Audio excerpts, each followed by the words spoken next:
பெண்களுக்கு பார்த்தீங்கன்னா நிறைய ப்ராப்ளம்ஸ் இருக்கும். அதில் ஒன்று பார்த்தீங்கன்னா மாதவிடாய் வர ப்ராப்ளம்ஸு. 2 மாதம் வரும், 2 மாதம் வராது, இந்த மாதிரி ப்ராப்ளம்ஸ்லாம் நீங்கள் நோக்கிட்டு இருக்கீங்களா? ஸோ கவலையே வேண்டாங்க. நம்மள்ட்ட இந்த நாரலோடைய டிக்டாஸ் இருக்குது. இது என்ன செய்யும்னா நம்ம அணுக்குள்ள செல் லெவலில் அது சுத்தம் பண்ணி எடுக்கும். நம்ம என்னென்ன பாடியில் என்னென்ன ப்ராப்ளம்ஸ் இருக்குது அது எல்லாத்தையும் அது கிளியர் பண்ணும். அது சமயம் நம்மளுக்கு அடப்பு கிடப்பு இருக்கா? ஸோ உங்களுக்கு ஏன் 2 மாதம் வருது 2 மாதம் வரல, இதெல்லாம் கரெக்டாக நம்ம வரணும்.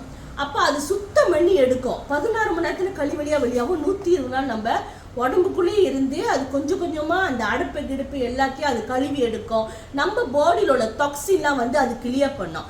அப்போ நீங்கள் உங்களுக்கு இது எடுத்து முடிக்கும் போது உங்களுக்கு கிளியர் ஆகும். அந்த உடம்புலோட டாக்ஸினோ அந்த அடப்பு கிடுப்பு எல்லாமே அது கிளியர் பண்ணோம். நம்மளுக்கு மாதம் மாதம் வர மாதவிடாய் ப்ராப்ளம் அது கிளியர் பண்ணோம். இதை பற்றி உங்களுக்கு தெரியணும்னா எனக்கு நீங்கள் தொடர்பு கொள்ளுங்கள். ஜஸ்ட் இதை பற்றி டீட்டெயிலாக